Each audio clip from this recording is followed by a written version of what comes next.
जय हिंद दोस्तों। 1 अप्रैल 2024 से लेकर के 31/3/2025 फाइनेंशियल ईयर इसका 24-25 हो जाएगा। और जब आप आईटीआर भरते हैं तो उसके ऊपर असेसमेंट ईयर 25-26 लिखा जाने वाला है। यूजुअली दोस्तों 1 अप्रैल से ही आपकी आईटीआर स्टार्ट हो जाती है, लेकिन इस बार सरकार ने आईटीआर 1 और आईटीआर 4 के फॉर्म को स्टार्ट करने के लिए 2 महीने का टाइम लगा दिया और आईटीआर 2 और आईटीआर 3 में और भी ज्यादा टाइम लगाया। आईटीआर 3 का फॉर्म ऑनलाइन दोस्तों 4 महीने के बाद आया था। 4 महीने के लिए लेट आपने आईटीआर के फॉर्म प्रोवाइड किए और आईटीआर की ड्यू डेट को महज 1.5 महीने के लिए यानी कि 15 सितंबर तक बढ़ा दिया था। 15 सितंबर को रात को 11:48 पर आपने इस ड्यू डेट को 1 दिन के लिए और बढ़ा करके टैक्स पेयर के ऊपर एहसान किया था। मतलब 16 सितंबर हो गई थी। आपको पता होगा इंडिया के अंदर लगभग 78 करोड़ लोगों ने अपने पैन कार्ड बना रखे हैं, जिसके अंदर से सिर्फ 13 करोड़ लोगों ने ही अपने पैन कार्ड को रजिस्टर कर रखा है। इसमें से भी आधे लोग अपनी आईटीआर भरते हैं। मान लीजिए 20 करोड़ 30 करोड़ लोग दोस्तों पोर्टल पर आ जाते हैं तो इनका पोर्टल का क्या हाल होने वाला था आप समझ सकते हैं। इसके बाद में हम आईटीआर की बात करेंगे। लास्ट के दोस्तों बात करें 14 सितंबर 15 सितंबर और 16 सितंबर को अच्छी मात्रा में 50 लाख 40 लाख इस तरह से रिटर्न्स भरी गई हैं। तो कुल मिलाकर के 7 करोड़ 54 लाख लोगों ने अपनी आईटीआर को भर दिया है। आईटीआर भरने के बाद उसको वेरीफाई करना पड़ता है आधार ओटीपी वगैरह से, जिसके अंदर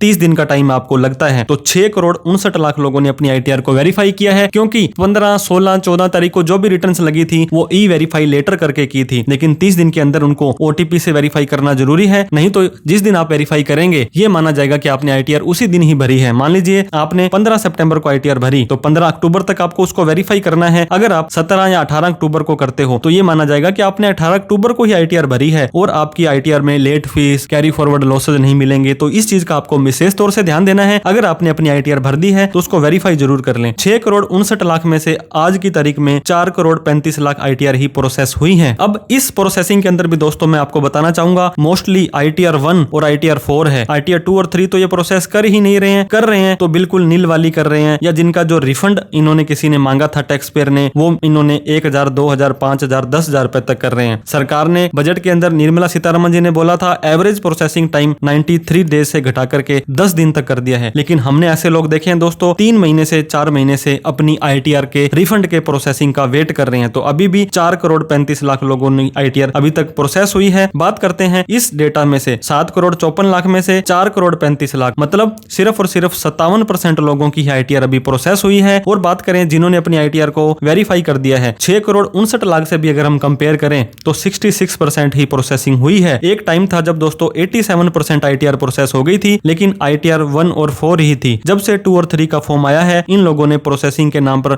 बहुत सारे लोगों को परेशान करके रखा हुआ है। तो दोस्तों मैं आपको यही कहना चाह रहा था कि इनकम टैक्स डिपार्टमेंट बोलता है हम 31 दिसंबर 2026 तक इस आईटीआर को कभी भी प्रोसेस कर सकते हैं। हमारे पास में इतना टाइम का मार्जिन हम लेके चलते हैं। आपको पैनिक नहीं होना है, घबराना नहीं है, टेंशन नहीं लेनी है। 1 अप्रैल 2025 से ही आपको 6% पर एनम के हिसाब से ब्याज भी मिलने वाला है। हालांकि आप टाइम से एडवांस टैक्स नहीं भरते हैं 234A 234B 234C का 1% के हिसाब से आपसे तो 36% का ब्याज शुरू से ही लिया जाएगा। लेकिन अगर आपको लेट रिफंड मिलता है तो सिर्फ और सिर्फ आपको आधा % वो भी 1 अप्रैल 25 से ही मिलने वाला है। तो दोस्तों आप फिर भी आपसे वेट नहीं हो रहा है तो आप अपनी मन की तसल्ली के लिए ग्रीवेंस रेज करें। इनकम टैक्स इंडिया ट्विटर पर जाकर के इनको टैग कर सकते हैं, आप इनको ईमेल कर सकते हैं, इनकी काफी सारी मेल आईडी होती है। आप दोस्तों सीपी ग्राम एक पोर्टल होता है वहां पे जाकर के कंप्लेन कर सकते हैं। लेकिन मैं आपको यही एडवाइस दूंगा थोड़ा सा आप वेट कर लें, देर आएगा दुरुस्त आएगा। इनकम टैक्स ने सभी के सभी लोगों की आईटीआर को वेरीफाई करना ही करना है, उनको कोई भी पेंडेंसी नहीं रखनी है। तो इन्हीं शब्दों के साथ में आपने दोस्तों कौन सी आईटीआर की फॉर्म भरा था वो हमें कमेंट करके बताएं, कितना आपने रिफंड मांगा था और कब से आप उस रिफंड का वेट कर रहे हैं, ताकि सरकार के पास ये आवाज जाए, उन्हें पता लग जाए कि एक ईमानदार करदाता टैक्स भरते टाइम तो पोर्टल नहीं चलता है और रिफंड लेते समय इनकी प्रोसेसिंग स्लो हो जाती है। वीडियो अच्छी लगी हो तो लाइक करें, अभी तक हमें सब्सक्राइब नहीं किया तो सब्सक्राइब करें। कोई डाउट क्वेरी क्वेश्चन हो, सरकार से कोई सवाल करना चाहते हैं, कमेंट बॉक्स में जरूर लिखें। Thank you so much for watching this video. जय हिंद जय भारत।